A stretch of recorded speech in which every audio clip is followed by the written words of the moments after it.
Hey guys, Anshul here back with another video. So, the Xiaomi Mi A1 was released about a month ago. And when this phone was announced, the knee-jerk reaction of a lot of people was that, the dual camera is cool and all, but I can just get a Redmi Note 4 with a larger battery for about 3000 rupees less. So, why does this phone exist? What's the advantage of having stock Android and dual cameras? And is this phone really worth the asking price of rupees 15,000? Stick around to find out right after this.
So as always, we'll begin with the phone's design. And immediately we have Android fans saying that it looks like a Pixel and Apple fans saying that it looks like an iPhone 7 Plus. And honestly speaking, I don't really care. Case in point, I have a Punjabi friend that uses a lot of Apple devices. Now when I met him a week ago and put my phone on the table, he asked me whether I'd bought a new iPhone. And honestly, that was a win for me. Because as long as Xiaomi isn't violating any IP laws with its phone's design, it's able to provide some of the most iconic design elements of these flagships at a fraction of the price. And yes, while the iPhone 7 Plus has stereo speakers and a water-resistant body, this guy has navigational keys and a headphone jack. So I guess you win some, you lose some. Okay, jokes aside, this phone's design is actually pretty good. You have your display, camera, sensors and nav keys on the front, your volume and power button on the right side, a microphone and an IR blaster at the top, a hybrid SIM card tray on the left, a headphone jack, Type-C port and speakers at the bottom, and your dual cameras, antenna lines and a fingerprint sensor on the back, right where it belongs. Samsung. And hey look, this unit is indeed made in India. The device also feels good in hand and has a reassuring grip to it.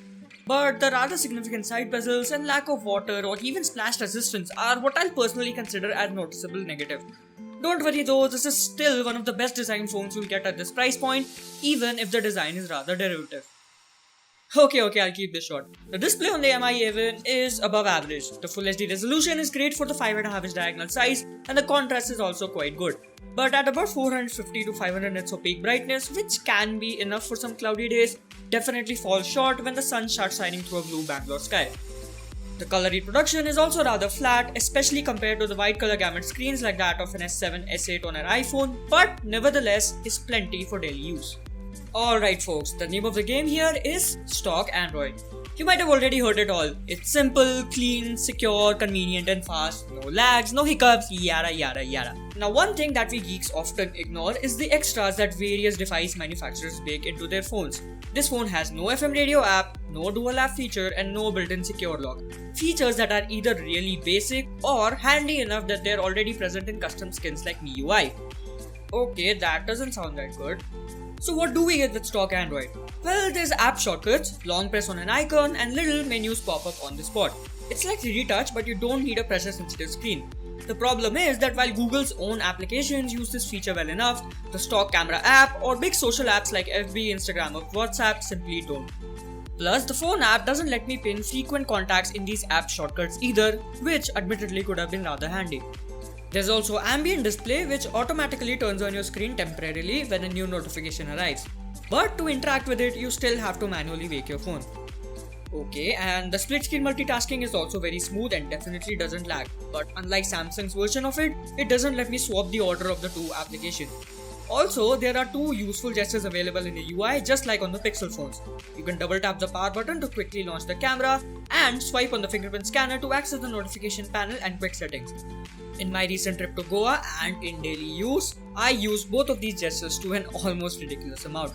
And yes, between taking ton of pictures in Goa, listening to music, browsing social media and playing games, this device never had a single hiccup. To bring this into perspective, my brand new S7 Edge had about 1 or 2 stutters within its first month. But does it really matter to the end user? Not much actually. As long as the lags and stutters aren't really noticeable, any reasonable human being for the most part just gets used to the speed of the phone within a week of regularly using it. But at the same time, I won't take credit where it's due. With pure stock Android and the Snapdragon 625, the Mi A1 gives you the best-in-class performance, reliable feature and security updates, but at the cost of built-in manufacturer-optimized features. Which brings me to the battery section. Last time I was reviewing my S7 Edge and Samsung, along with Apple, had their phones exploding. This time I am reviewing a Xiaomi device, and yup, true to form, now Redmi Note 4s are also exploding. But let's take a closer look, shall we? Now 3 to 4 phones exploding out of more than 5 million Redmi Note 4 smartphones sold in India over 10 months is a statistically insignificant result to conclude about the safety of the phone's design. My recommendation is that if possible, buy your phones from an authorized retailer, preferably offline, and using the adapter and cable that comes in your phone's box for charging your device.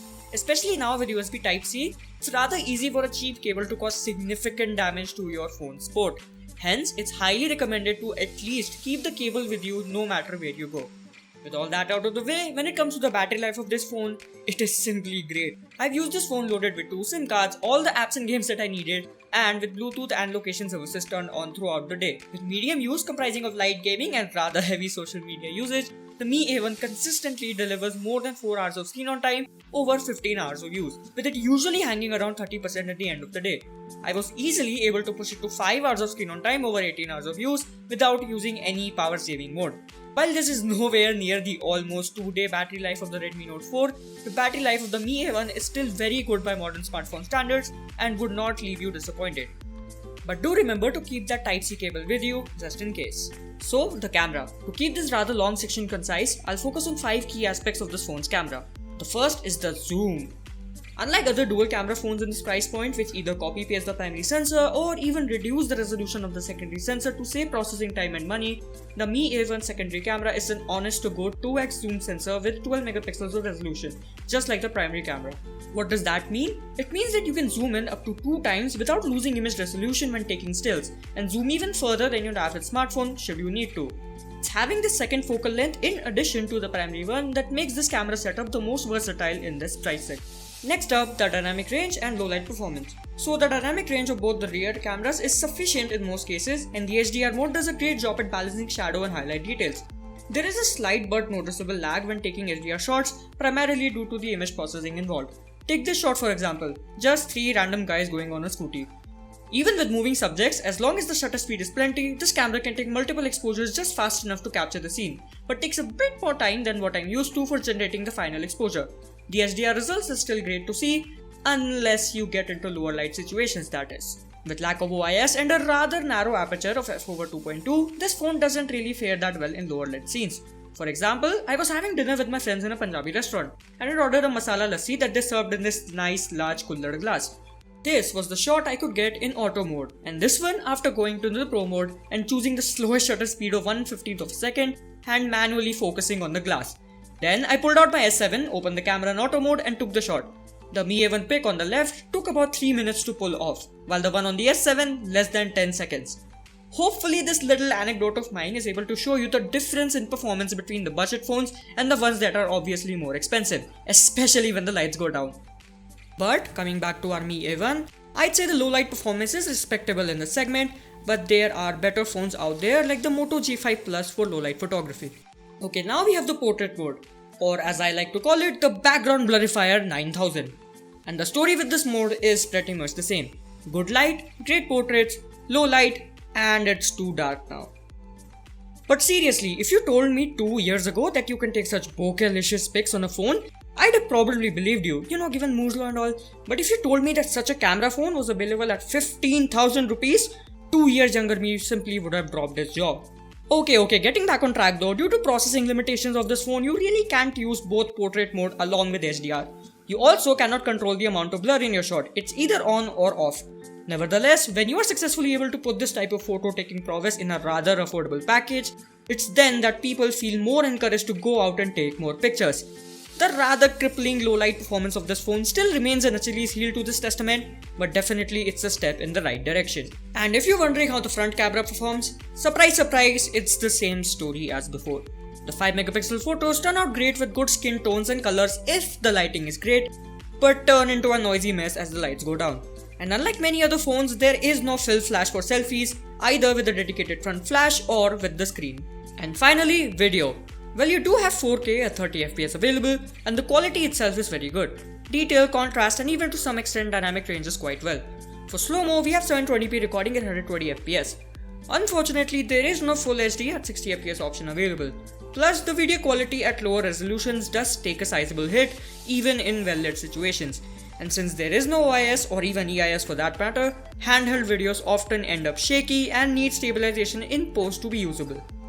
The front camera can take 1080p videos at 30 FPS and the video quality was above average. So remember the 3 questions at the beginning of this video? To answer those for you, well, the Mi A1's portrait mode is excellent as long as the light is good and you're mostly taking pictures of people. Though unlike Huawei's phones, you can't control the amount of background blur. Then we have stock Android. The key advantages here are that of performance, reliability and security. This phone is announced to get guaranteed updates to Android P, and it gets monthly security patches as well. Before the Mi A1 and the Nokia 6, the only way to get guaranteed Android updates was to either buy a Nexus, a Pixel or a flagship from the likes of Samsung, LG, Sony, etc. But now, the Mi A1 is one of the most affordable phones out there with stock Android, and that is awesome. But it comes with its own compromises, primarily not having manufacturer optimized extra features. I personally think that's a reasonable price to pay for the peace of mind of stock Android at this price, but your opinions can also differ. And finally, is the phone worth 15,000 rupees? Well, for me personally, the answer is a definite yes. But depending on what you're looking from a smartphone in this price bracket, the answer for you can be quite different. Now, while it's easy to make memes about people buying budget phones and the OEMs that sell such devices, you do have to realize that it's these device manufacturers that are responsible for connecting the next billion people to the internet. So, considering how competitive this budget smartphone segment has become in the past 2 years, I have immense respect for any phone manufacturer that even tries to create a device for this market, regardless of whether they might actually succeed or not. Now, as far as this Mi A1 is considered, here are some key negatives that might deter you from buying this phone. So, if you didn't like the Mi A1, chances are that these devices, like the Redmi Note 4 with its even better battery life, the Moto G5 Plus for much better low light photography, Huawei's upcoming Honor 9i for its 18:9 full view screen, or a Samsung J7 Pro for that full HD Super AMOLED goodness might suit you better. There are also other phones like the Nokia 6 and the LG Q6 that also get honorable mentions as decent alternatives for the Mi A1. So while the Xiaomi Mi A1 isn't the best budget phone in the Indian smartphone market, it's definitely there in the top 5, and for Google's Android One program, that is a much needed win. So this was Anshul Gupta and thank you for watching.